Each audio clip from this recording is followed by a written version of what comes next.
Hi hello friends, welcome to brainy bright academy. അപ്പോൾ നമ്മൾ SCERT ബുക്സുകളിലൂടെയുള്ള ഒരു ജേണിയിലാണ് അല്ലേ. അപ്പോൾ നമുക്കറിയാം, ഒരു ജേണി ആവുമ്പോൾ ഒരു വാഹനത്തിൽ നമ്മളിങ്ങനെ പോകുമ്പോൾ എന്താണ്, തിരിവും വളവും കുണ്ടും കുഴിവും ഒക്കെ ഉണ്ടാവില്ല. അപ്പോൾ നമ്മൾ സഡൻ ബ്രേക്ക് ഇട്ട് നിർത്തുകയാണോ ചെയ്യുക? അല്ല, നമ്മളെന്താണ് പതുക്കെ പതുക്കെ പതുക്കെ ഇങ്ങനെ പോയിട്ട് നമ്മുടെ ലക്ഷ്യസ്ഥാനത്തെത്തും. അതുപോലെ തന്നെയാണ് PSC പഠനവും. നമ്മളെന്താണ്, പലരും പലതും പറഞ്ഞ് നമ്മളെ തളർത്താനും ഒക്കെ ഉണ്ടാവും, പക്ഷെ മടുപ്പിക്കാനും ഒക്കെ ഉണ്ടാവും. പക്ഷെ എന്താണ്, നമ്മൾ പയ്യെ പയ്യെ ഇങ്ങനെ പോയിട്ട് നമ്മുടെ ലക്ഷ്യസ്ഥാനത്ത് എത്തിയിട്ട് അവർക്ക് കാണിച്ചു കൊടുക്കണം. ഓക്കെ, അപ്പോൾ നമ്മൾ നമ്മുടെ ചാപ്റ്ററിലോട്ട് വരാം. അറിവിൻ്റെ വാതായനങ്ങൾ. നമ്മൾ ബയോളജിയിലെ ഫസ്റ്റ് ചാപ്റ്റർ, 10th ബയോളജിയിലെ ഫസ്റ്റ് ചാപ്റ്റർ ഓൾറെഡി എടുത്തു കഴിഞ്ഞു. ഇനി സെക്കൻഡ് ചാപ്റ്ററാണ് അറിവിൻ്റെ വാതായനങ്ങൾ. ഇവിടെ ചാപ്റ്ററിൻ്റെ ഫസ്റ്റ് പേജിൽ തന്നെ ഒരു പത്രവാർത്ത കൊടുത്തിട്ടുണ്ട്. നേപ്പാളിൻ്റെ തലസ്ഥാനമായിട്ടുള്ള കാഠ്മണ്ഡുവിൽ എന്താണ്, ഒരു ഭൂകമ്പം ഉണ്ടായ സമയത്ത് മനുഷ്യന്മാരെ രക്ഷിക്കാൻ വേണ്ടിയിട്ട്, കെട്ടിടത്തിൻ്റെ അടിയിലൊക്കെ പെട്ടുപോയ മനുഷ്യന്മാരെ രക്ഷിക്കാൻ വേണ്ടിയിട്ട് പരിശീലനം ലഭിച്ച നായകൾക്കാണ് അവരെ പെട്ടെന്ന് കണ്ടെത്താൻ കഴിഞ്ഞത്. മനുഷ്യരെക്കാൾ വേഗത്തിൽ കണ്ടെത്താൻ കഴിഞ്ഞത് നായകൾക്കാണ്. അത് എന്തുകൊണ്ടായിരിക്കും എന്നാണ് ചോദിച്ചിട്ടുള്ളത്. എന്തുകൊണ്ടായിരിക്കും? മനുഷ്യന്മാരെ അപേക്ഷിച്ച് നോക്കുകയാണെങ്കിൽ എന്താണ്, നായകളുടെ മൂക്കിലെ ഗന്ധഗ്രാഹി കോശങ്ങൾ കൂടുതലാണ്. മനുഷ്യൻ്റെ മൂക്കിലെ ഗന്ധഗ്രാഹി കോശങ്ങളെ അപേക്ഷിച്ച് നോക്കുകയാണെങ്കിൽ അത് ഒരു പോസ്റ്റേജ് സ്റ്റാമ്പൊക്കെയുള്ളത് ഉണ്ടാവുള്ളൂ എന്നുണ്ടെങ്കിൽ, അത് ഒരു നായയുടെ ഇതിലേക്ക് വരുമ്പോൾ, നായയുടെ മൂക്കിൻ്റെ ഇത് എടുത്ത് നോക്കുമ്പോൾ നായയുടെ മൂക്കിലെ ഗന്ധഗ്രാഹി കോശങ്ങൾ മനുഷ്യനേക്കാൾ കൂടുതലായിരിക്കും എന്നാണ് പറയുക. അതുകൊണ്ടാണ് അവർക്ക്, ഈ പോലീസ് നായകൾക്കൊക്കെ പെട്ടെന്ന് സ്മെല്ല് കിട്ടുന്നതെന്നൊക്കെ പറയില്ലേ, നായകൾക്ക് അതുകൊണ്ടാണ് പെട്ടെന്ന് സ്മെല്ലൊക്കെ ക്യാപ്ചർ ചെയ്യാൻ പറ്റുന്നത്. ഓക്കെ, ഇനി എന്താണ്, ഓരോ ജ്ഞാനേന്ദ്രിയങ്ങളിലും എന്താണ്, ഓരോ പ്രത്യേക തരം കോശങ്ങളുണ്ട്. നമ്മൾ ഓൾറെഡി ഫസ്റ്റ് ചാപ്റ്ററിൽ പഠിച്ചു. ഞാൻ ഓൾറെഡി പറഞ്ഞിട്ടുണ്ടായിരുന്നു, ചാപ്റ്റർ വൈസ് തന്നെ നമുക്ക് മുന്നോട്ട് പോകണമെന്ന്. കാരണം ഓരോ ചാപ്റ്ററും മുൻപത്തെ ചാപ്റ്ററിൻ്റെ ബാലൻസാണ്. അപ്പോൾ നമുക്ക് ഈ ചാപ്റ്റർ ക്യാപ്ചർ ചെയ്യണമെന്നുണ്ടെങ്കിൽ ഇതിൻ്റെ മുന്നത്തെ ചാപ്റ്റർ നന്നായിട്ട് ഫ്ലുവൻ്റായിട്ട് നമുക്ക് മനസ്സിലാവണം. ഓക്കെ, അപ്പോൾ ഇനി ഓരോ ജ്ഞാനേന്ദ്രിയങ്ങളിലും എന്താണ്, ഓരോ ഗ്രാഹികൾ, ഓരോ പ്രത്യേക തരം ഗ്രാഹികളുണ്ട്. അവിടെയൊക്കെ നടക്കുന്ന വ്യത്യസ്ത തരം ഉദ്ദീപനങ്ങളുമാണ് നടക്കുന്നത്. എന്താണ്, മൂക്കിൽ എന്താണ്, ഗന്ധഗ്രാഹി കോശമാണ്. മൂക്കിൽ നടക്കുന്ന ഉദ്ദീപനം എന്താണ്, ഗന്ധം എന്നാണ്. കണ്ണിലുള്ളത് എന്താണ്, കണ്ണിൽ കാഴ്ച എന്ന ഉദ്ദീപനമാണ് നടക്കുന്നത്. ഇനി ഇന്ദ്രിയാനുഭവങ്ങൾ രൂപപ്പെടുത്തുന്നതിൽ നമ്മുടെ കണ്ണിൻ്റെ പങ്ക് വളരെ വലുതാണ്. ഇന്ദ്രിയാനുഭവങ്ങൾ രൂപപ്പെടുത്തുന്നതിൽ മസ്തിഷ്കത്തെ സഹായിക്കുന്ന പ്രധാന ഇന്ദ്രിയം എന്ന് പറയുന്നത് നമ്മുടെ കണ്ണാണ്. ഇനി കണ്ണിനെ കുറിച്ചിട്ടുള്ള കുറച്ച് കാര്യങ്ങളാണ് ഇവിടെ പറഞ്ഞിട്ടുള്ളത്. എന്തൊക്കെയാണ്? നേത്രകോടരം, തലയോട്ടിയിലെ കുഴികൾ എന്ന് പറയുന്നത്. ഈ നേത്രകോടരം എന്ന് പറയുന്നത് എന്താണ്? തലയോട്ടിയിലെ കുഴികളാണ് നേത്രകോടരം എന്ന് പറയുന്നത്. എന്തിനാണ്? ഓക്കെ, ഇനി എന്താണ്, ബാഹ്യ കൺപേശികൾ, കണ്ണുകളെ നേത്രകോടരത്തിൽ ഉറപ്പിച്ചു നിർത്തുന്നത്. തലയോട്ടിയിലുള്ള നേത്രകോടരമാണ്, തലയോട്ടിയിലുള്ള കുഴികളാണ് നേത്രകോടരം എന്ന് അറിയപ്പെടുന്നത്. കണ്ണുകളെ നേത്രകോടരത്തിൽ ഉറപ്പിച്ചു നിർത്തുന്നതാണ് ബാഹ്യ കൺപേശികൾ. ഓക്കെ, ഇനി നെക്സ്റ്റ് പുരികം കൊടുത്തിട്ടുണ്ടല്ലേ. പുരികത്തിൻ്റെ ധർമ്മം എന്താണ്? പൊടിപടലം, അതുപോലെ തന്നെ വിയർപ്പ് എന്നിവയിൽ നിന്നും എന്താണ്, സംരക്ഷിക്കുന്ന കണ്ണിൻ്റെ ഭാഗമാണ് പുരികം എന്ന് പറയുന്നത്. പുരികം എന്ന് പറയുന്നത് ഒരു സംരക്ഷണ ആവരണമാണ്. ഇതിൽ നിന്നൊക്കെ പൊടിപടലം, അതുപോലെ തന്നെ വിയർപ്പ് എന്നിവയിൽ നിന്നൊക്കെയുള്ള കണ്ണിനെ സംരക്ഷിക്കുന്ന ഒരു ഭാഗമാണ് എന്ത്? പുരികം എന്ന് പറയുന്നത്. ഇനി ഓക്കെ, അതുപോലെ തന്നെ കൺപീലികളും കൺപോളകളും ഉണ്ടല്ലേ. കൺപീലികളും കൺപോളകളും എന്തിനുള്ളതാണ്? കണ്ണിൻ്റെ സംരക്ഷണത്തിൽ നിന്നുള്ളതാണ് അല്ലേ. നമ്മൾ പുറത്തുനിന്നൊരു വസ്തു നമ്മുടെ കണ്ണിലേക്ക് വരുമ്പോൾ എന്താണ്, നമ്മൾ കൺപോളകൾ അടക്കുന്നില്ലേ. അപ്പോൾ എന്താണ്, കണ്ണിൻ്റെ സംരക്ഷണത്തിനുള്ളതാണ് എന്താണ്, കൺപോളകളും കൺപീലികളും. ഇനി എന്താണ്, കൺജങ്ക്റ്റൈവ, ഉൽപ്പാദിപ്പിക്കുന്ന ശ്ലേഷ്മം നേത്രഗോളത്തിൻ്റെ മുൻഭാഗം വരണ്ടു പോകാതെ സംരക്ഷിക്കുന്നു. കൺജങ്ക്റ്റൈവ എന്തിനാണ്? അവിടെ ഒരു എന്താണ്, കൺജങ്ക്റ്റൈവ ഒരു ശ്ലേഷ്മം ഉൽപ്പാദിപ്പിക്കുന്നുണ്ട്. അവ എന്താണ്? നേത്രഗോളത്തിൻ്റെ മുൻഭാഗം വരണ്ടു പോകാതെ സംരക്ഷിക്കുന്നു. നമ്മുടെ കണ്ണ് എപ്പോഴും ഒരു നനവുള്ള പോലെയാണല്ലേ. അപ്പോൾ നേത്രഭാഗത്തിൻ്റെ മുൻഭാഗം എന്താണ്? വരണ്ടു പോകാതെ സംരക്ഷിക്കുന്ന ഭാഗമാണ് കൺജങ്ക്റ്റൈവ. ഇനി കണ്ണുനീർ എന്തിനുള്ളതാണ്? കണ്ണിൻ്റെ മുൻഭാഗത്തെ വൃത്തിയാക്കുകയും നനവുള്ളതാക്കി നിർത്തുകയും ചെയ്യുന്നത് എന്തിനാണ്? കണ്ണുനീരിൻ്റെ ധർമ്മമാണ്. കണ്ണിൻ്റെ മുൻഭാഗത്തെ വൃത്തിയാക്കുകയും നനവുള്ളതാക്കി നിർത്തുകയും ചെയ്യുന്നു. കണ്ണുനീരിലടങ്ങിയ ലൈസോസൈം എന്ന എൻസൈം രോഗാണുക്കളെ നശിപ്പിക്കുന്നുണ്ട്. ഓക്കെ, കണ്ണുനീര് നമ്മൾ കരയുമ്പോൾ കണ്ണുനീര് വരുമ്പോൾ എന്താണ്? നമ്മുടെ കണ്ണൊന്ന് വൃത്തിയാവുകയും കൂടെയാണ് ചെയ്യുന്നത്. കണ്ണുനീരിലടങ്ങിയിട്ടുള്ള ലൈസോസൈം എന്ന് പറയുന്ന എൻസൈം രോഗാണുക്കളെ നശിപ്പിക്കുന്നുണ്ട്. ഇനി കാഴ്ച സാധ്യമാക്കുന്ന കണ്ണിൻ്റെ ഘടനയാണ് നമ്മൾ താഴ്ത്തു കൊടുത്തിട്ടുള്ളത്. ഇനി ഇതിൽ ഓരോ ഭാഗങ്ങളും എന്തിനുള്ളതാണെന്ന് നമുക്ക് വിശദീകരണം ചെയ്യാം. ഓക്കെ, ഫസ്റ്റ് ഓഫ് ഓൾ ദൃഢപടലം എന്തിനുള്ളതാണ്? കണ്ണിന് ദൃഢത നൽകുന്ന വെളുത്ത നിറമുള്ള ഒരു ബാഹ്യപാളിയാണ് ദൃഢപടലം എന്ന് പറയുന്നത്. കണ്ണിന് ദൃഢത നൽകുന്ന, ദൃഢപടലം എന്ന് പറയുന്ന ആ ഒരു വാക്കിൽ തന്നെയുണ്ട്, കണ്ണിന് ദൃഢത നൽകുന്ന വെളുത്ത നിറമുള്ള ബാഹ്യപാളിയാണ് ദൃഢപടലം. ഇനി ഈ ദൃഢപടലം എങ്ങനെയാണ് നിർമ്മിച്ചിട്ടുള്ളത്? യോജക കലകളാൽ നിർമ്മിതമായ കണ്ണിൻ്റെ ബാഹ്യപാളിയാണ്. ദൃഢപടലം എന്ന് പറയുന്നത് യോജക കലകളാൽ നിർമ്മിതമായ കണ്ണിൻ്റെ ബാഹ്യപാളിയാണ് ദൃഢപടലം എന്ന് പറയുന്നത്. നെക്സ്റ്റ് രക്തപടലം. രണ്ടാമത്തെ ഭാഗം ഏതാണ്? രക്തപടലം എന്ന് പറയുന്നത്. രക്തപടലം എന്തൊക്കെയാണ്? ധാരാളം രക്തക്കുഴലുകൾ കാണപ്പെടുന്ന കണ്ണിൻ്റെ മധ്യപാളിയാണ് രക്തപടലം. ധാരാളം രക്തക്കുഴലുകൾ കാണപ്പെടുന്ന കണ്ണിൻ്റെ മധ്യപാളിയാണ് രക്തപടലം. ഇനി മൂന്നാമത്തെ ഭാഗം ഏതാണ്?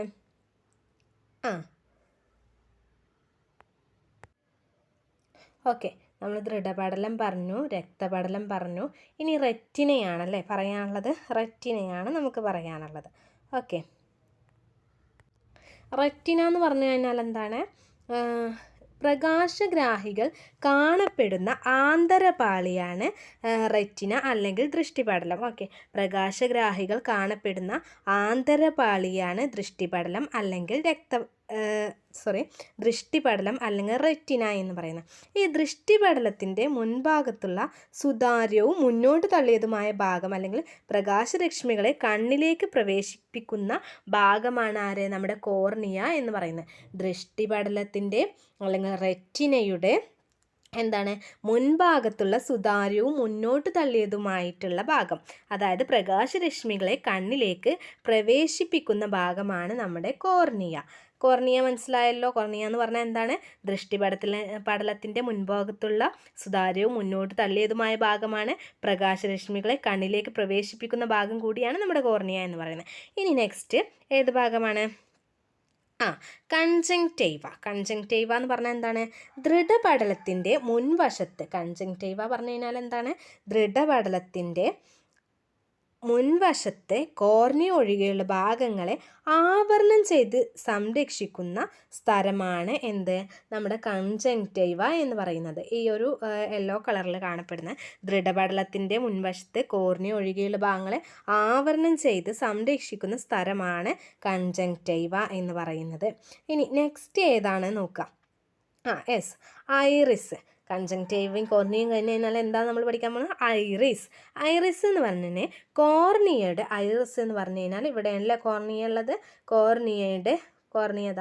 കോർണിയയുടെ എന്താണ്?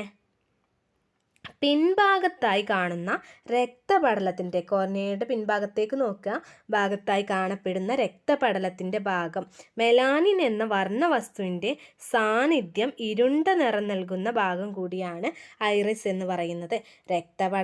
കോർണിയയുടെ പിൻഭാഗത്തായി കാണുന്ന രക്തപടലത്തിൻ്റെ ഭാഗമാണ്. അതുപോലെ തന്നെ മെലാനിൻ എന്ന വർണ്ണവസ്തുവിൻ്റെ സാന്നിധ്യം എന്താണ്? മെലാനിൻ എന്ന വർണ്ണവസ്തുവിൻ്റെ സാന്നിധ്യം ഇരുണ്ട നിറം നൽകുന്ന ഭാഗം കൂടിയാണ് ഈ ഐറിസ് എന്ന് പറയുന്നത്. ഐറിസിൻ്റെ മധ്യഭാഗത്തുള്ള സുഷിരം പ്രകാശ തീവ്രതയ്ക്കനുസരിച്ച് വലിപ്പം ക്രമീകരിക്കുന്ന ഭാഗമാണ് എന്ത്? ഈ പ്യൂപ്പിൾ എന്ന് പറയുന്നത്. പ്യൂപ്പിൾ എന്ന് പറഞ്ഞു കഴിഞ്ഞാൽ എന്താണ്? ഐറിസിൻ്റെ മധ്യഭാഗത്തുള്ള സുഷിരമാണ്. പ്രകാശ തീവ്രതയ്ക്കനുസരിച്ച് വലിപ്പം ക്രമീകരിക്കുന്ന ഭാഗമാണ് എന്ത്? പ്യൂപ്പിൾ എന്ന് പറയുന്നത്. ഓക്കെ, ഇനി എന്താണ് നെക്സ്റ്റ്? ലെൻസ് അല്ലേ. സ്നായുക്കൾ എന്ന ചരട് വഴി സീലിയറി പേശികളുമായി ബന്ധിപ്പിച്ചിരിക്കുന്ന ഭാഗമാണ് ലെൻസ് എന്ന് പറയുന്നത്. സ്നായുക്കൾ എന്ന ചരടുകൾ വഴി സീലിയറി പേശികളുമായി ബന്ധിപ്പിച്ചിരിക്കുന്ന ഭാഗമാണ് ലെൻസ് എന്ന് പറയുന്നത്. കണ്ണിലെ ലെൻസ് ഏതാണ്? പലതരം കോൺവെക്സും കോൺകേവും ഒക്കെ ഉണ്ടല്ലേ. കണ്ണിലേത് ഏത് തരത്തിലുള്ള ലെൻസാണ്? കണ്ണിലെ ലെൻസ് കോൺവെക്സ് ലെൻസുകളാണ്. കണ്ണിലെ ലെൻസ് കോൺവെക്സ് ലെൻസുകളാണ്. കണ്ണിലെ ലെൻസ് കോൺവെക്സ് ലെൻസുകളാണ്. ഇനി മാറിപ്പോകരുത്. ഓക്കെ. ഇനി നെക്സ്റ്റ് എന്താണ്? ഇനി എന്താണ്? സീലിയറി പേശികൾ എന്ന് പറഞ്ഞു കഴിഞ്ഞാൽ ഇപ്പം ആയിരിക്കും? സീലിയറി പേശികളുമായി ബന്ധിപ്പിച്ചിരിക്കുന്ന ഭാഗമാണ് ലെൻസ് എന്ന് പറഞ്ഞില്ലേ നമ്മൾ. അപ്പോൾ സീലിയറി പേശികൾ എന്താണ്?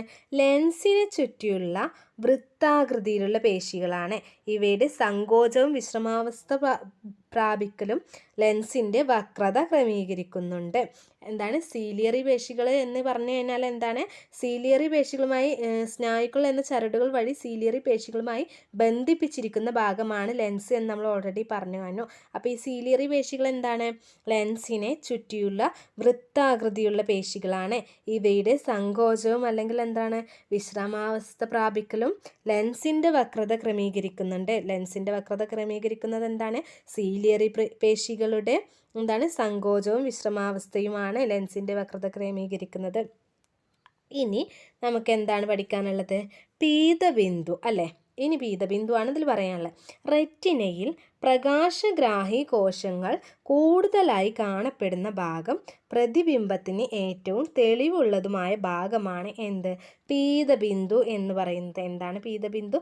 റെറ്റിനയിൽ പ്രകാശഗ്രാഹി കോശങ്ങൾ കൂടുതലായി കാണപ്പെടുന്ന റെറ്റിനയിൽ പ്രകാശഗ്രാഹി കോശങ്ങൾ കൂടുതലായി കാണപ്പെടുന്ന ഭാഗമാണ് പീതബിന്ദു. അതുപോലെ തന്നെ എന്താണ്?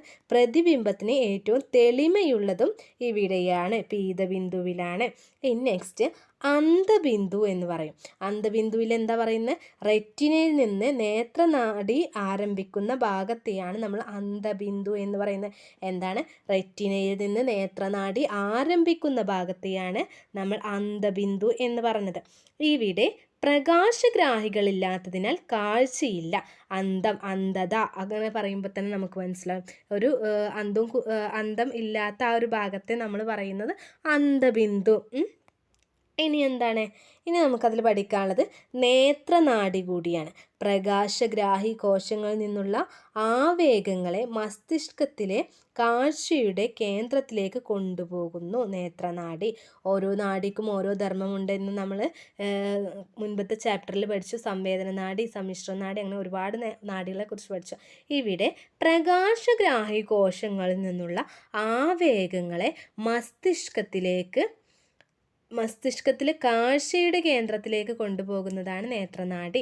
അപ്പോൾ നമുക്കറിയാം എന്താണ് കാഴ്ചയുടെ കേന്ദ്രത്തിലേക്ക് നമ്മുടെ ആവേഗങ്ങൾ എത്തിക്കണമല്ലേ. അപ്പോൾ അവിടെ ഒരു നാഡി ഉണ്ടാകും. അപ്പോൾ നമ്മൾ നേത്രത്തിനെ കുറിച്ചിട്ടാണ് പറയുന്നത്. അപ്പോൾ നേത്രനാഡി. ഓക്കെ. സീലിയറി പേശികൾ നമ്മൾ ഓൾറെഡി പറഞ്ഞു കഴിഞ്ഞു. ഇനി എന്താണ്? കണ്ണിൽ പലതരം ദ്രവങ്ങളുണ്ട്. പലതരം ദ്രവങ്ങൾ എന്ന് പറയുമ്പോൾ അക്വസ് ദ്രവം, അതുപോലെ തന്നെ വിട്രിയസ് ദ്രവം. അപ്പോൾ കണ്ണിൽ എന്താണ്? അക്വസ് ദ്രവവുമുണ്ട്, വിട്രിയസ് ദ്രവമുണ്ട്. ഈ അക്വസ് ദ്രവത്തിൻ്റെയും വിട്രിയസ് ദ്രവത്തിൻ്റെയും എന്താണ് സവിശേഷതകൾ എന്തൊക്കെയാണ്? കോർണിയക്കും ലെൻസിനും ഇടയിലുള്ള അക്വസ് അറയിൽ നിറഞ്ഞിരിക്കുന്ന ജലം പോലെയുള്ള ദ്രവമാണ് എന്ത്? അക്വസ് ദ്രവം. അക്വസ് ദ്രവം എവിടെയാണ് കാണുന്നത്? അക്വസ് അറയിലാണ് കാണപ്പെടുന്നത്. എവിടെയാണ്? കോർണിയക്കും ലെൻസിനും ഇടയിലാണ് ഈ അക്വസ് അറ ഉള്ളത്. അവിടെയുള്ള ജലം പോലുള്ള ദ്രവമാണ് അക്വസ് ദ്രവം. ഇനി എന്താണ്?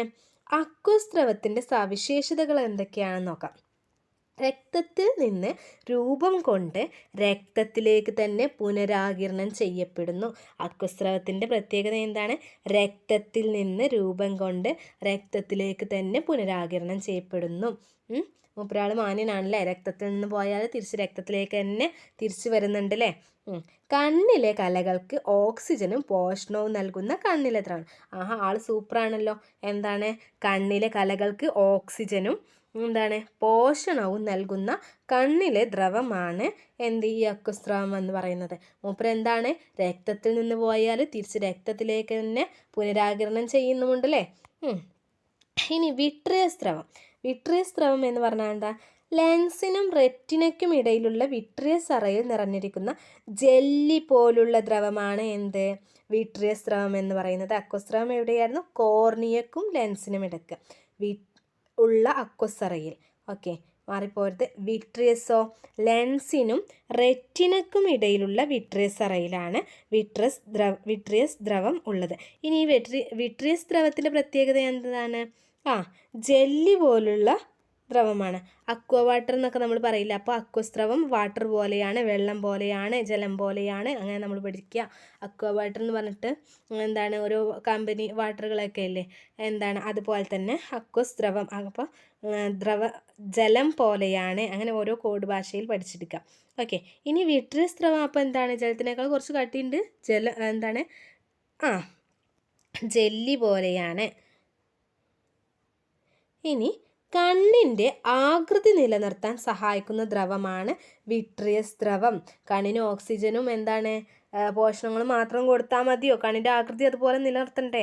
ആ ധർമ്മം ഏറ്റെടുത്തിട്ടുള്ളത് ആരാണ്? നമ്മുടെ വിട്രിയസ് ദ്രവമാണ്. കണ്ണിലേക്ക് പതിക്കുന്ന പ്രകാശത്തിൻ്റെ അളവ് നിയന്ത്രിക്കുന്ന ഭാഗങ്ങളാണ് ഐറിസും പ്യൂപ്പിളും. ഓക്കെ, പ്യൂപ്പിൾ എന്ന് പറഞ്ഞാൽ നമ്മുടെ ഇത് കൃഷ്ണമണി. ഓക്കെ, കണ്ണിലേക്ക് പതിക്കുന്ന പ്രകാശത്തിൻ്റെ അളവ് നിയന്ത്രിക്കുന്ന ഭാഗങ്ങളാണ് ഐറിസ്, പ്യൂപ്പിൾ. മങ്ങിയ പ്രകാശത്തിൽ റേഡിയൻ നോക്കാം. 1 മിനിറ്റ്. ഈ ചിത്രത്തിൽ നമുക്ക് കാണാൻ പറ്റും മങ്ങിയ പ്രകാശത്തിൽ പ്യൂപ്പിളിനുണ്ടാകുന്ന മാറ്റവും അതുപോലെ തന്നെ തീവ്ര പ്രകാശത്തിൽ നമ്മുടെ പ്യൂപ്പിളിനുണ്ടാകുന്ന മാറ്റവും. എന്താണ്?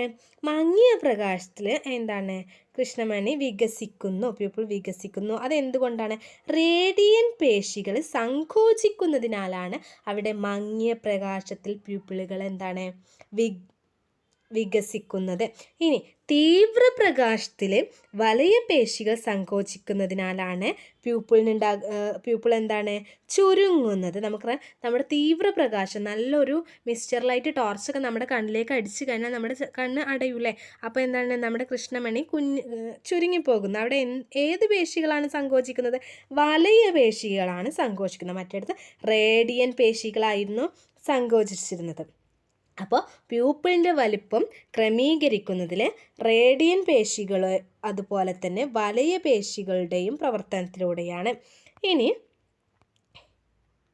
പ്രതിബിംബം രൂപപ്പെടുന്ന വിധം ഇവിടെ കാണിച്ചിട്ടുണ്ട്. ഓക്കെ, അകലെയുള്ള വസ്തുവിനെ നോക്കുമ്പോഴും അതുപോലെ തന്നെ അടുത്തുള്ള വസ്തുവിനെ നോക്കുമ്പോഴുള്ള എന്താണ്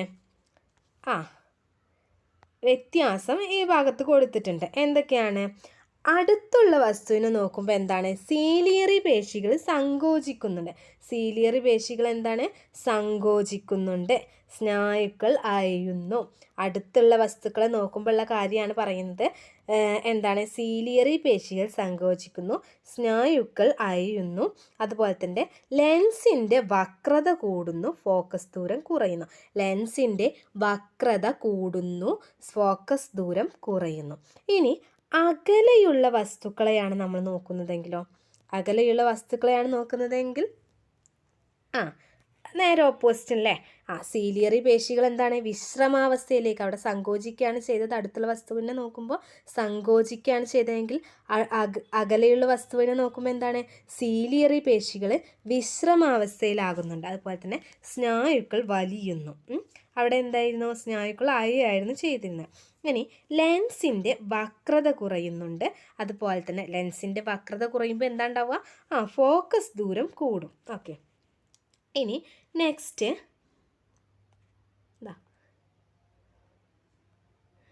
കണ്ണിൽ നിന്നും വസ്തുവിലേക്കുള്ള അകലത്തിനനുസരിച്ച് ലെൻസിൻ്റെ വക്രതയിൽ മാറ്റം വരുത്തി ഫോക്കസ് ദൂരം ക്രമീകരിച്ച് പ്രതിബിംബത്തെ റെറ്റിനയിൽ തന്നെ രൂപപ്പെടുത്താനുള്ള കണ്ണിൻ്റെ കഴിവാണ് സമഞ്ജനക്ഷമത. ഓക്കെ, സമഞ്ജനക്ഷമത അല്ലെങ്കിൽ പവർ ഓഫ് അക്കമഡേഷൻ. അതായത് എന്താണ്? കണ്ണിൽ നിന്നും വസ്തുവിലേക്കുള്ള അകലത്തിനനുസരിച്ച് ലെൻസിൻ്റെ വക്രതയിൽ മാറ്റം വരുത്തി ഫോക്കസ് ദൂരം ക്രമീകരിച്ച് പ്രതിബിംബത്തെ റെറ്റിനയിൽ തന്നെ രൂപപ്പെടുത്താനുള്ള കണ്ണിൻ്റെ കഴിവ്. റെറ്റിനയിലാണല്ലേ നമ്മുടെ പ്രതിബിംബങ്ങൾ രൂപപ്പെടേണ്ടത്. അപ്പോൾ എന്താണ്? ലെൻസിൻ്റെ വക്രതയിൽ മാറ്റം വരുത്തിയിട്ട് ഫോക്കസ് ദൂരം നമ്മൾ പഠിച്ചു. വക്രത കൂടുന്നു, അപ്പോൾ ഫോക്കസ് ദൂരം കുറയുന്നു എന്ന് അടുത്തുള്ള വസ്തുക്കളെ നോക്കുമ്പോൾ. അതേ സംഭവം നമ്മൾ അകലെയുള്ള വസ്തുക്കളെ നോക്കുമ്പോൾ എന്താ ആയത്? ലെൻസിൻ്റെ വക്രത കുറഞ്ഞ് ഫോക്കസ് ദൂരം കൂടിയല്ലേ. അപ്പോൾ അത്തരത്തിലുള്ള ക്രമീകരണങ്ങൾ നടത്തിയിട്ട് പ്രതിബിംബത്തെ റെറ്റിനയിൽ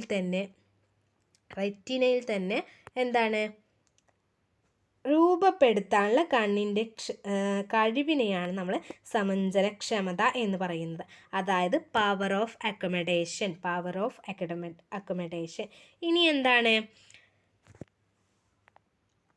റെറ്റിനയിൽ പ്രകാശഗ്രാഹികൾ അറിയപ്പെടുന്ന എന്താ? റോഡ് കോശങ്ങൾ അല്ലെങ്കിൽ കോൺ കോശങ്ങൾ. റെറ്റിനയിൽ പ്രകാശഗ്രാഹി കോശങ്ങൾ ഉണ്ട് എന്ന് നമ്മൾ മനസ്സിലാക്കി കഴിഞ്ഞു അല്ലേ? ഏതൊക്കെയാണ്? റോഡ് കോശങ്ങളും കോൺ കോശങ്ങളുമാണ് റെറ്റിനയിലെ പ്രകാശഗ്രാഹി കോശങ്ങൾ. ഓക്കെ, മറന്നു പോകരുത്. റെറ്റിനയിലെ പ്രകാശഗ്രാഹി കോശങ്ങളാണ് എന്ത്? റോഡ് കോശങ്ങൾ അല്ലെങ്കിൽ അതുപോലെ തന്നെ കോൺ കോശങ്ങൾ എന്ന് പറയും. ഇനി റോഡ് കോശങ്ങളിൽ അടങ്ങിയിരിക്കുന്ന കാഴ്ചവർണ്ണകം ഏതാണ്? റോഡ് കോശങ്ങളിൽ ഒരു കാഴ്ചവർണ്ണകം അടങ്ങിയിട്ടുണ്ട്. അതേതാണ്? റോഡോപ്സിൻ. റോഡ് കോശങ്ങൾ എന്താണ്? റോഡോപ്സിൻ. അതുപോലെ തന്നെ എന്താണ്? റോഡ് കോശങ്ങളിലെ ഓപ്സിൻ എന്ന പ്രോട്ടീനും വിറ്റാമിൻ എയിൽ നിന്നുണ്ടാകുന്ന റെറ്റിനാൽ എന്ന പദാർത്ഥവും ചേർന്നുണ്ടാവുന്ന കാഴ്ചവർണ്ണകമാണ് ഈ റോഡോപ്സിൻ എന്ന് പറയുന്നത്. എന്താണ്? റോഡ് കോശങ്ങളിലുള്ള കാഴ്ചവർണ്ണകമാണ് റോഡോപ്സിൻ എന്ന് നമ്മൾ പറഞ്ഞു. ഈ റോഡോപ്സിൻ എങ്ങനെയാണ് ഉണ്ടായിട്ടുള്ളത്? റോഡ് കോശങ്ങളിലെ ഓപ്സിൻ എന്ന പ്രോട്ടീനും വിറ്റാമിൻ എയിൽ നിന്നുണ്ടാകുന്ന റെറ്റിനാൽ എന്ന പദാർത്ഥവും ചേർന്നിട്ടാണ് കാഴ്ചവർണ്ണകം റോഡോപ്സിൻ ഉണ്ടാകുന്നത്. ഇനി നിറങ്ങൾ തിരിച്ചറിയാൻ കഴിവില്ലാത്ത കാഴ്ചവർണ്ണകമാണ് എന്ത്? റോഡോപ്സിൻ. ഓക്കെ, നിറങ്ങൾ തിരിച്ചറിയാൻ കഴിവില്ലാത്ത എന്താണ്? കാഴ്ചവർണ്ണകമാണ് റോഡോപ്സിൻ എന്ന് പറയുന്നത്.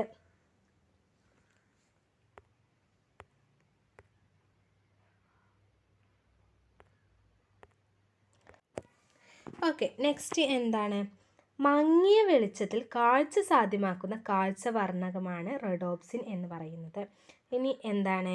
കോൺ കോശങ്ങൾ അടങ്ങിയിരിക്കുന്ന കാഴ്ചവർണ്ണകം. നമ്മൾ ഇതുവരെ റോഡ് കോശങ്ങൾ അടങ്ങിയിരിക്കുന്ന കാഴ്ചവർണ്ണകമാണ് പറഞ്ഞത്. ഇനി എന്താണ്? കോൺ കോശങ്ങൾ അടങ്ങിയിരിക്കുന്ന കാഴ്ചവർണ്ണകമാണ് എന്ത്? ഫോട്ടോപ്സിൻ എന്ന് പറയുന്നത്. ഫോട്ടോപ്സിൻ്റെ മറ്റൊരു പേരാണ് അയഡോപ്സിൻ. ഫോട്ടോപ്സിൻ്റെ മറ്റൊരു പേരാണ് അയഡോപ്സിൻ. ഇതിൻ്റെയൊക്കെ വ്യക്തമായിട്ടുള്ള PDF നോട്ടുകൾ നിങ്ങൾക്ക് കിട്ടും. അതുകൊണ്ടാണ് ഞാൻ ഇതിലങ്ങനെ അടയാളപ്പെടുത്താതെ പോകുന്നത്. Okay, iodopsin. ഫോട്ടോപ്സിൻ്റെ മറ്റൊരു പേരാണ് അയഡോപ്സിൻ. ഫോട്ടോപ്സിൻ എന്താണ്? കോൺ കോശങ്ങൾ അടങ്ങിയിരിക്കുന്ന കാഴ്ചവർണ്ണകമാണ് ഫോട്ടോപ്സിൻ. അങ്ങനെയാണെങ്കിൽ റോഡ് കോശങ്ങൾ അടങ്ങിയിരിക്കുന്ന കാഴ്ചവർണ്ണകം ഏതാണ്? റോഡോപ്സിൻ അല്ലേ?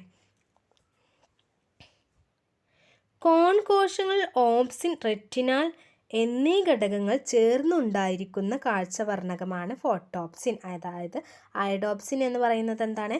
കോൺ കോശങ്ങളിലെ ഓപ്സിൻ അതുപോലെ തന്നെ റെറ്റിനാൽ എന്നീ ഘടകങ്ങൾ ഉണ്ടായിരിക്കുന്ന കാഴ്ചവർണ്ണകമാണ് ഫോട്ടോപ്സിൻ എന്ന് പറയുന്നത്. നമ്മുടെ റോഡോപ്സിൻ എന്തൊക്കെ അടങ്ങിയിട്ടായിരുന്നു? റോഡ് കോശങ്ങളിലെ ഓപ്സിനും എന്ന പ്രോട്ടീനും വിറ്റാമിൻ എയിൽ നിന്നുണ്ടാകുന്ന റെറ്റിനാൽ എന്ന പദാർത്ഥവും അല്ലേ ചേർന്നിട്ടുണ്ടായിരുന്നായിരുന്നു റോഡോപ്സിൻ എന്ന് പറഞ്ഞിരുന്നത്. ഇതിലെന്താണ്? ഓപ്സിനും റെറ്റിനാൽ എന്ന ഘടകങ്ങളും ചേർന്ന് ഉണ്ടായിരിക്കുന്ന കാഴ്ചവർണ്ണകം, അതായത് കോൺ കോശങ്ങളിലെ ഓപ്സിൻ. ഓക്കെ, ഫോട്ടോപ്സിൻ എന്ന് പറയുന്നത്. നെക്സ്റ്റ്, പ്രകാശത്തിലെ ചുവപ്പ്, പച്ച, നീല എന്നീ വർണ്ണങ്ങളെ തിരിച്ചറിയാൻ സഹായിക്കുന്ന കണ്ണിലെ കോൺ കോശങ്ങളുടെ എണ്ണം എത്രയാണ്? 3. 3 നിറങ്ങളല്ലേ പറഞ്ഞിട്ടുള്ളത്? അപ്പോൾ 3 അങ്ങനെ ഓർത്ത് വെക്കുക. പ്രകാശത്തിലെ ചുവപ്പ്, പച്ച, നീല എന്നീ വർണ്ണങ്ങളെ തിരിച്ചറിയാൻ സഹായിക്കുന്ന കണ്ണിലെ കോശങ്ങളുടെ എണ്ണമാണ് 3. ഓക്കെ, ഇനി നെക്സ്റ്റ്, ഒരേ വസ്തുവിൻ്റെ 2 ദിശയിൽ നിന്നുള്ള പ്രതിബിംബങ്ങളാണ് നമ്മുടെ ഓരോ കണ്ണിലും പതിക്കുന്നത്. ഇനി എന്താണ്? ഈ 2 ദൃശ്യങ്ങളും മസ്തിഷ്കത്തിൻ്റെ പ്രവർത്തന ഫലമായി സംയോജിക്കുമ്പോഴാണ് നമുക്ക് വസ്തുവിൻ്റെ ത്രിമാന രൂപം അനുഭവപ്പെടുന്നത്. കണ്ണിൻ്റെ ഈ സവിശേഷതയാണ് ദ്വിനേത്ര ദർശനം. എന്താണ്? ഓക്കെ, ദ്വിനേത്ര ദർശനം എന്ന് പറഞ്ഞാൽ എന്താണെന്ന് നമ്മൾ പഠിച്ചു അല്ലേ? ദ്വിനേത്ര ദർശനം എന്ന് പറഞ്ഞാൽ എന്താണ്? ഒരു വസ്തുവിൻ്റെ രണ്ട് ദിശയിൽ നിന്നുള്ള പ്രതിബിംബങ്ങളാണ് നമ്മുടെ ഓരോ കണ്ണിലും പതിക്കുന്നുണ്ടാവുക. ഈ രണ്ട് ദൃശ്യങ്ങളും മസ്തിഷ്കത്തിൻ്റെ പ്രവർത്തന ഫലമായി സംയോജിപ്പിച്ചിട്ടാണ് നമുക്ക് വസ്തുവിൻ്റെ ത്രിമാന രൂപം അനുഭവപ്പെടുന്നത്. കണ്ണിൻ്റെ ഈ സവിശേഷതയാണ് എന്ത്? ദ്വിനേത്ര ദർശനം എന്ന് നമ്മൾ പറയുന്നത്. ഓക്കെ, എന്താണ് ബൈനോക്കുലർ വിഷൻ? ബൈനോക്കുലർ വിഷൻ ഒരേ വസ്തുവിൻ്റെ രണ്ട് ദിശയിൽ നിന്നുള്ള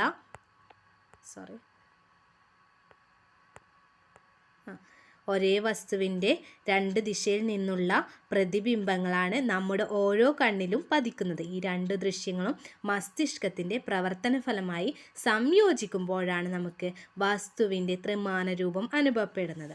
ഓക്കെ, അത് പഠിച്ചു കഴിഞ്ഞല്ലോ. ഇത് ദ്വിനേത്ര ദർശനം എന്ന് അറിയപ്പെടുന്നു. ഇനി എന്തൊക്കെയാണ് കണ്ണിനുണ്ടാകുന്ന രോഗങ്ങൾ അല്ലെങ്കിൽ കണ്ണിൻ്റെ വൈകല്യങ്ങൾ എന്ന് പറയുന്നത്? ഫസ്റ്റ് വൺ എന്ന് പറയുന്നത് എന്താണ്? നിശാന്തത.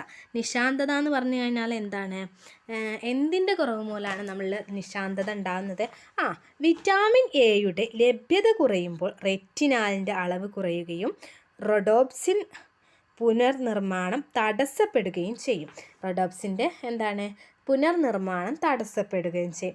ഈ അവസ്ഥയിൽ മങ്ങിയ വെളിച്ചത്തിൽ വസ്തുക്കളെ വ്യക്തമായി കാണാൻ കഴിയാതെ വരുന്ന ഈ രോഗം നിശാന്തത എന്നറിയപ്പെടുന്നു.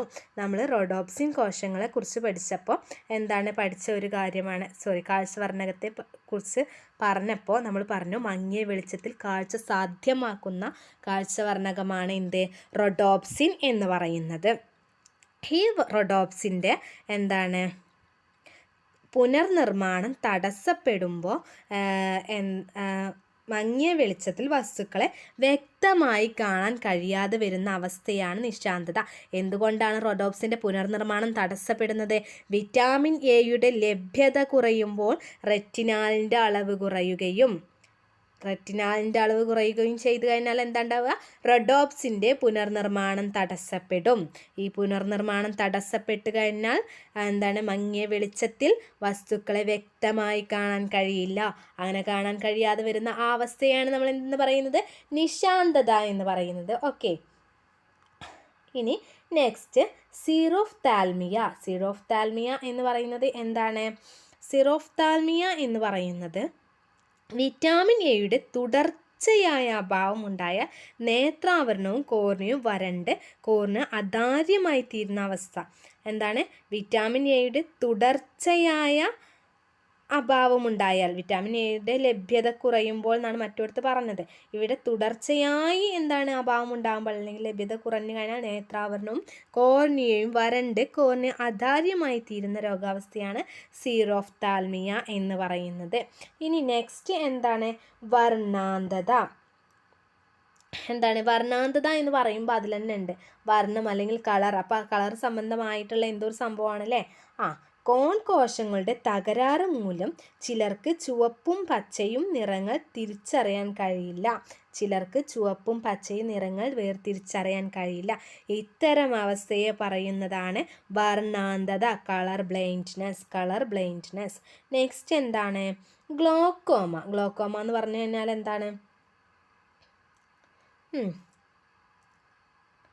അക്കുസ്രവത്തിൻ്റെ പുനരാകിരണം നടക്കാതെ വരുമ്പോൾ കണ്ണിനുള്ളിൽ മർദ്ദം കൂടുന്നുണ്ടാവും.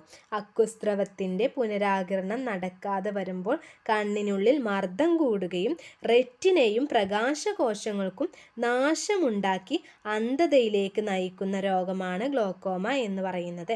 അക്കുസ്രവമാണ് നമ്മുടെ കണ്ണിന് പോഷകങ്ങൾ നൽകുന്നത് അല്ലേ? കണ്ണിൻ്റെ പോഷണം നൽകുന്ന കണ്ണിലെ കലകൾക്ക് പോഷണം നൽകുന്ന ദ്രവമാണ് അക്കുസ്രവം എന്ന് നമ്മൾ പഠിച്ചു കാണും. ഇനി ഈ അക്കുസ്രവത്തിൻ്റെ പുനരാകിരണം നടക്കാതെ വരുമ്പോൾ കണ്ണിനുള്ളിലെ മർദ്ദം കൂടും. മർദ്ദം കൂടുമ്പോൾ റെറ്റിനയ്ക്കും പ്രകാശഗ്രാഹി കോശങ്ങൾക്കും നാശമുണ്ടാക്കി അന്ധതയിലേക്ക് നയിക്കുന്ന രോഗമാണ് ഗ്ലോക്കോമ എന്ന് പറയുന്നത്. ഓക്കെ, ഇനി ഗ്ലോക്കോമ പരിഹരിക്കാവുന്ന മാർഗം എന്താണ്? ഗ്ലോക്കോമ എങ്ങനെയാണ് നമുക്ക് പരിഹരിക്കാൻ കഴിയുക? ലേസർ ശസ്ത്രക്രിയയിലൂടെ നമുക്ക് പരിഹരിക്കാൻ കഴിയും.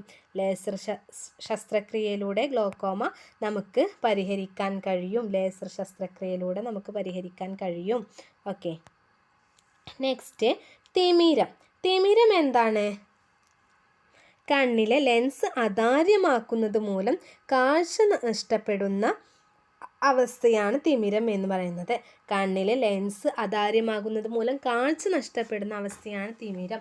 തിമിരത്തിൻ്റെ എന്താണ് പരിഹാര മാർഗം? എന്താ? ലെൻസ് മാറ്റിവെക്കുക. തിമിര ശസ്ത്രക്രിയകൾ ഇപ്പോൾ എന്താണ് സർവ്വസാധാരണമായിക്കൊണ്ടിരിക്കുന്ന കാലഘട്ടമാണല്ലേ.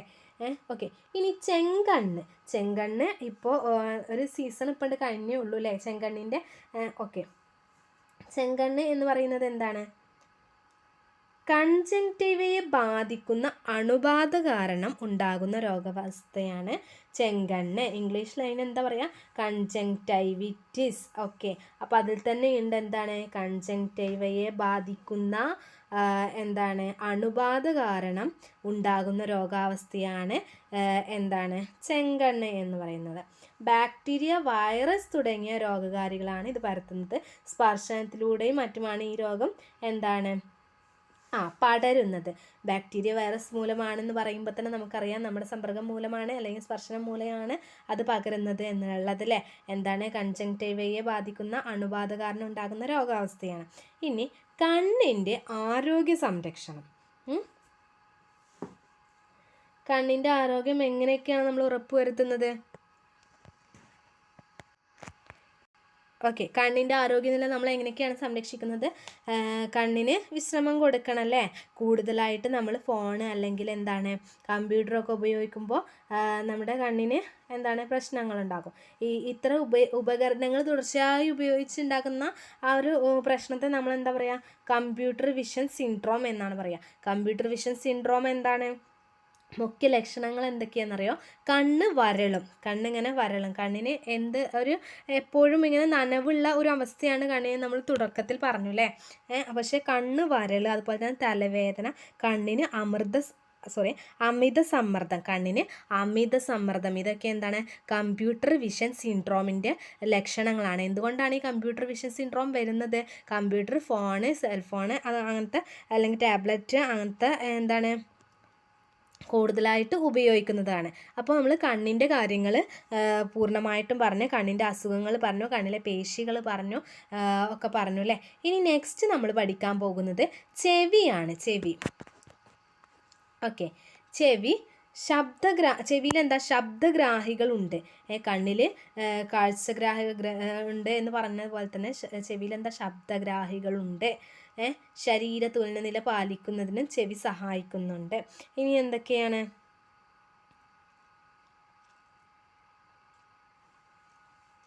കേൾവിക്ക് സഹായിക്കുന്നതോടൊപ്പം തന്നെ തുലനനില പാലിക്കുകയും ചെയ്യുന്ന അവയവമാണ് ചെവി എന്ന് നമ്മൾ പറഞ്ഞു അല്ലേ.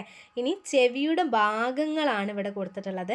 ബാഹ്യകർണം, മധ്യകർണം, അതുപോലെ തന്നെ ആന്തരകർണം. 3 ഭാഗങ്ങളായിട്ടാണ് ചെവിയെ തരംതിരിച്ചിട്ടുള്ളത്. ബാഹ്യകർണം, മധ്യകർണം, ആന്തരകർണം. ഓക്കെ, ഇനി ശബ്ദതരംഗങ്ങളെ കർണനാളത്തിലേക്ക് നയിക്കുന്ന ബാഹ്യകർണത്തിൻ്റെ ഭാഗമാണ് എന്ത്? ചെവിക്കുട. ശബ്ദതരംഗങ്ങളെ നമ്മളിവിടെ ബാഹ്യകർണം കണ്ടു അല്ലേ. ബാഹ്യകർണം കണ്ടു. ശബ്ദതരംഗങ്ങളെ ബാഹ്യകർണത്തിലേക്ക് നയിക്കുന്ന എന്താണ്?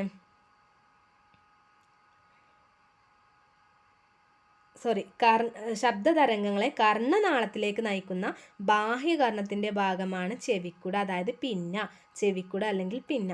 ശബ്ദതരംഗങ്ങളെ കർണപടത്തിലേക്ക് നയിക്കുന്ന ഭാഗമാണ് എന്ത്? കർണനാളം. ശബ്ദതരംഗങ്ങളെ കർണപടത്തിലേക്ക് നയിക്കുന്ന ഭാഗമാണ് കർണനാളം. Okay, 1 second. ഓക്കെ, ഡൗട്ട്സ് ഒന്നുമില്ലല്ലോ. ശബ്ദതരംഗങ്ങളെ കർണനാളത്തിലേക്ക് നയിക്കുന്ന ബാഹ്യകർണത്തിൻ്റെ ഭാഗമാണ് ചെവിക്കുട. അതുപോലെ തന്നെ ശബ്ദതരംഗങ്ങളെ കർണപടത്തിലേക്ക്, അവിടെ കർണനാളത്തിലേക്ക് എന്നാണ് പറഞ്ഞത്, ഇവിടെ കർണപടത്തിലേക്ക് നയിക്കുന്ന എന്താണ് ഭാഗമാണ് കർണനാളം. കർണനാളം എന്ന് പറയുന്നത് കർണപടത്തിലേക്ക് ശബ്ദതരംഗങ്ങളെ നയിക്കുന്നതാണ്. ഓക്കെ, ഇനി കർണനാളത്തിലെ രോമങ്ങൾ, കർണമെഴുക് എന്നിവ പൊടിപടലങ്ങളും രോഗാണുക്കളും പ്രവേശിക്കുന്നത് തടയുന്നുണ്ട്. എന്താണ്? കർണനാളത്തിലെ രോമങ്ങൾ, അതുപോലെ തന്നെ കർണമെഴുക്, ഇവയൊക്കെ എന്താണ്? പൊടിപടലങ്ങളും രോഗാണുക്കളും പ്രവേശിക്കുന്നത് തടയുന്നു. ഓക്കെ. ഇനി എന്താണ്? ചെവിക്കുടയുടെ ധർമ്മം നമ്മൾ ഓൾറെഡി പറഞ്ഞു അല്ലേ? എന്താണ് ചെവിക്കുടയുടെ? ശബ്ദതരംഗങ്ങളെ കർണനാളത്തിലേക്ക് നയിക്കുന്ന ബാഹ്യകർണത്തിൻ്റെ ഭാഗമാണ് ചെവിക്കുട എന്ന് നമ്മൾ ഓൾറെഡി പറഞ്ഞു കഴിഞ്ഞു അല്ലേ? ഇനി എന്താണ്? മധ്യകർണത്തെ ബാഹ്യകർണത്തിൽ നിന്നും വേർതിരിക്കുന്ന വൃത്താകൃതിയുള്ള നേർത്ത സ്തരമാണ് ശബ്ദതരംഗങ്ങൾക്കനുസരിച്ച് കമ്പനം ചെയ്യുന്ന സ്തരം കൂടിയാണ് എന്ത്? നമ്മുടെ കർണപടം എന്ന് പറയുന്നത്. ഓക്കെ. കർണപടം എന്ന് പറയുന്നത് എന്താണ്? മധ്യകർണത്തെ ബാഹ്യകർണത്തിൽ നിന്ന് വേർതിരിക്കുന്ന വൃത്താകൃതിയിലുള്ള നേർത്ത സ്തരം. മധ്യകർണത്തെ ബാഹ്യകർണത്തിൽ നിന്നും ആ രണ്ട് മധ്യകർണവും ബാഹ്യകർണവും തമ്മിൽ വേർതിരിക്കുന്ന വൃത്താകൃതിയിലുള്ള നേർത്ത സ്തരം ശബ്ദതരംഗങ്ങൾക്കനുസരിച്ച് കമ്പനം ചെയ്യുന്ന സ്തരം കൂടിയാണ് ആര്? കർണപടം എന്ന് പറയുന്നത്. കർണപടം എന്ന് പറയുന്നത്. ഓക്കെ. ഇനി കർണപടത്തിൻ്റെ കമ്പനങ്ങളെ വർദ്ധിപ്പിച്ച് ആന്തരകർണത്തിലെത്തിക്കുന്നത് ആരാണ്? അസ്ഥിശൃംഖലയാണ്. ഓക്കെ. കർണപടത്തിൻ്റെ കമ്പനങ്ങളെ വർദ്ധിപ്പിച്ച് ആന്തരകർണത്തിൽ എത്തിക്കുന്നത് ആരാണ്? അസ്ഥിശൃംഖലയാണ്. ഓക്കെ. നെക്സ്റ്റ്, കർണപടത്തിൻ്റെ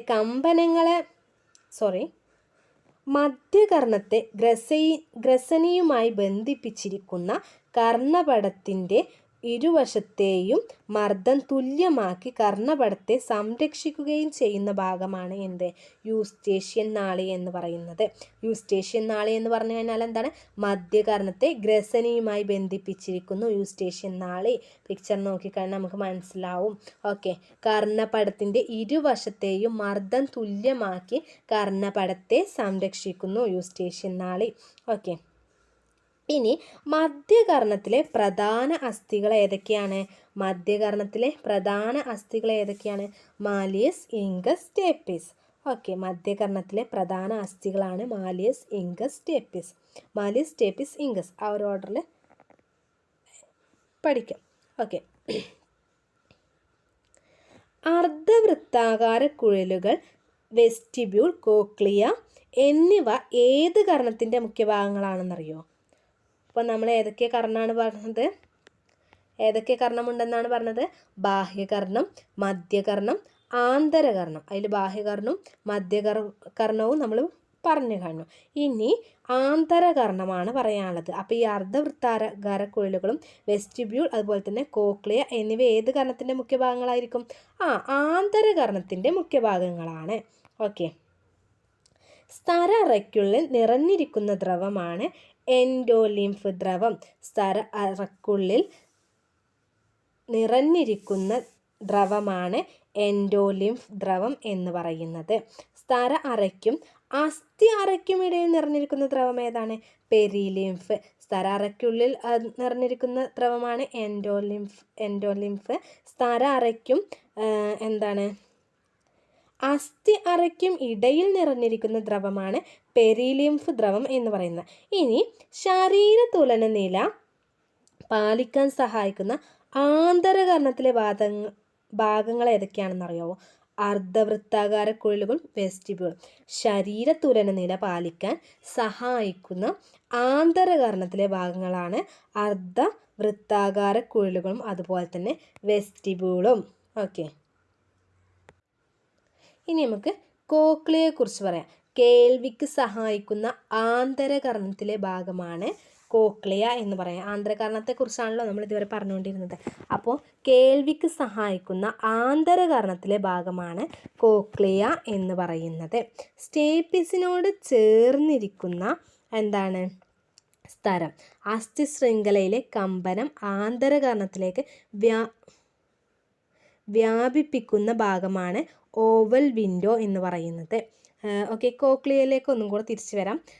ഒച്ചിൻ്റെ തോട് പോലെ ചുരുണ്ടിരിക്കുന്ന കുഴൽ പോലെയുള്ള ആന്തരകർണത്തിലെ ഭാഗമാണ് നമ്മുടെ കോക്ലിയ എന്ന് പറയുന്നത്.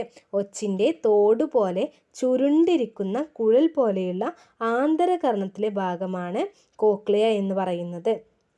കോക്ലിയയിലെ മധ്യ അറയെയും താഴത്തെ അറയെയും തമ്മിൽ വേർതിരിക്കുന്ന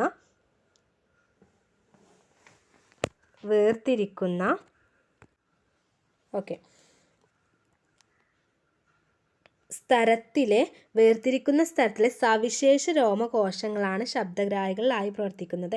കോക്ലിയയിലെ മധ്യ അറയെയും താഴത്തെ അറയെയും തമ്മിൽ വേർതിരിക്കുന്ന ബേസിലാർ സ്തരത്തിലെ സവിശേഷ രോമകോശങ്ങളാണ് ശബ്ദഗ്രാഹികളായി പ്രവർത്തിക്കുന്നത്.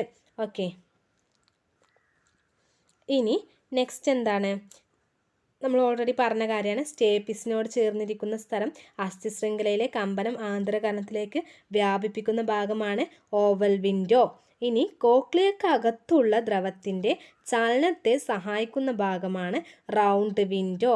2 തരത്തിൽ പറഞ്ഞു. കോക്ലിയക്കകത്തുള്ള ദ്രവത്തിൻ്റെ ചലനത്തെ സഹായിക്കുന്ന ഭാഗമാണ് റൗണ്ട് വിൻഡോ എന്നറിയപ്പെടുന്നത്. ഓക്കെ,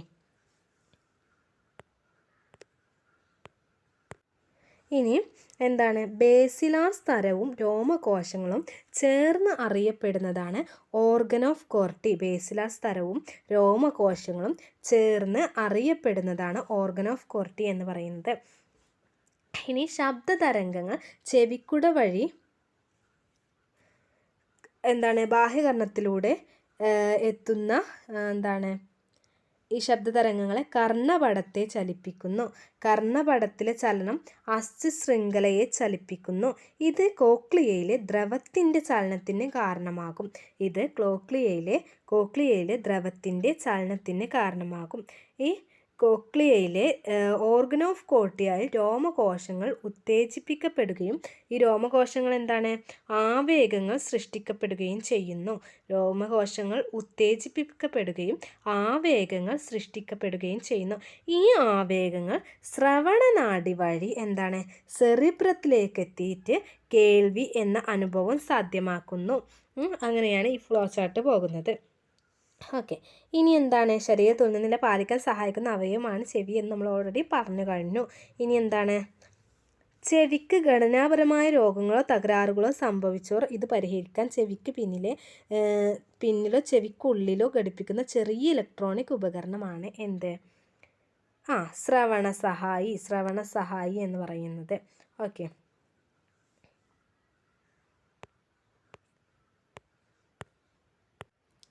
അപ്പോൾ ചെവി ഏകദേശം കംപ്ലീറ്റ് ആയി. ഇനി നാവിലെ കാര്യങ്ങൾ അല്ലെങ്കിൽ നാവിലെ ഗ്രാഹികൾ, നാവിലെ മുകുളങ്ങളെ കുറിച്ചിട്ടാണ് നമ്മൾ പറയാൻ പോകുന്നത്. നാക്കിലുള്ള രുചി അറിയാൻ സഹായിക്കുന്ന ഗ്രന്ഥിയാണ് രാസഗ്രാഹികൾ എന്നറിയപ്പെടുന്നത്. നാക്കിലുള്ള രുചി അറിയാൻ സഹായിക്കുന്ന ഗ്രന്ഥിയാണ് രാസഗ്രാഹി എന്നറിയപ്പെടുന്നത്. ഈ രാസഗ്രാഹികൾ കൂടുതലായും കാണപ്പെടുന്നത് എവിടെയാണ്? നാക്കിൻ്റെ ഉപരിതലത്തിലാണ്. രാസഗ്രാഹികൾ കൂടുതലായും കാണപ്പെടുന്നത് നാക്കിൻ്റെ ഉപരിതലത്തിലാണ്. നാക്കിൻ്റെ ഉപരിതലത്തിൽ ഉയർന്നു നിൽക്കുന്ന ഭാഗങ്ങളാണ് പാപ്പിലകൾ.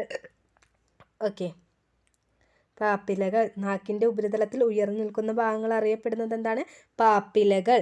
പാപ്പിലകളിൽ കാണപ്പെടുന്ന രുചി അറിയിക്കുന്ന ഭാഗങ്ങൾ ഏതാണ്? സ്വാദുമുകുളങ്ങൾ എന്നറിയപ്പെടുന്നത്. ഈ പാപ്പിലകളിൽ കാണപ്പെടുന്ന രുചി അറിയിക്കുന്ന ഭാഗങ്ങളാണ് സ്വാദുമുകുളങ്ങൾ. മുകുളങ്ങൾ. ഓക്കെ, സ്വാദുമുകുളങ്ങളിൽ ഉദ്ദീപിക്കപ്പെടുന്ന രുചികൾ ഏതൊക്കെയാണ്? മധുരം, ഉപ്പ്, പുളി, കയ്പ്പ്, ഉമാമി ഒക്കെ ഉണ്ട് അല്ലേ? ഓക്കെ,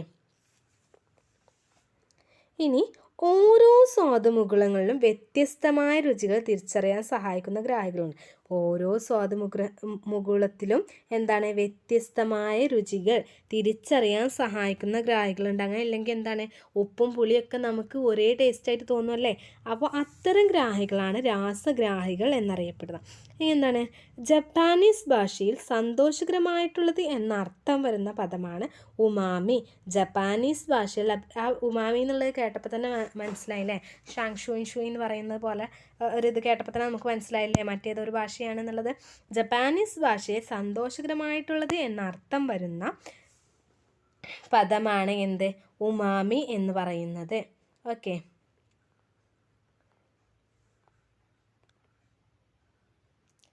ഇനി എന്താണ്? ഉമാമി രുചി തരുന്ന ഘടകങ്ങൾ ഉള്ള ഭക്ഷണ പദാർത്ഥങ്ങൾ എന്താണ്? പാല്, മാംസം, കടൽ വിഭവങ്ങൾ, കൂണ്. ഓക്കെ, ഇതൊക്കെയാണ്. ഇനി എന്താണ്?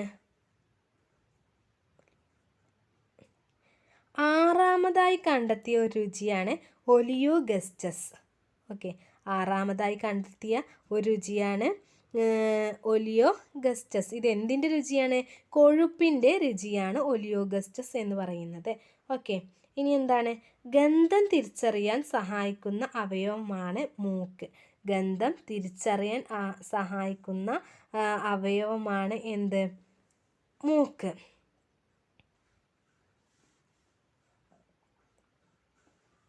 മൂക്കിൽ എന്തൊക്കെയാണ്? ഗന്ധനാഡി, ശ്ലേഷ്മഗ്രന്ഥികൾ, ഗന്ധഗ്രാഹികൾ, നാസാകുഹരം. ഓക്കെ, ഇനി നെക്സ്റ്റ് ത്വക്കിലെ ഗ്രാഹികൾ. ഓക്കെ, ത്വക്കിലും പലതരത്തിലുള്ള ഗ്രാഹികളുണ്ട് അല്ലേ? ഒരു പെന്നിൻ്റെ 2 റീഫിലറുകൾ എടുത്തിട്ട് എന്താണ് അങ്ങനെ കൈ പിടിച്ച് കഴിഞ്ഞാൽ നമ്മൾ എന്താണ് വിരൽത്തുമ്പ് കൊണ്ട് തൊടുന്നതും അതുപോലെ തന്നെ എന്താണ് നമ്മുടെ കൈയിൻ്റെ ബാക്കി ഏതെങ്കിലും ഒരു ഭാഗത്ത് വെച്ചിട്ട് തൊട്ട് നോക്കുന്നതും തമ്മിൽ വ്യത്യാസമുണ്ട്.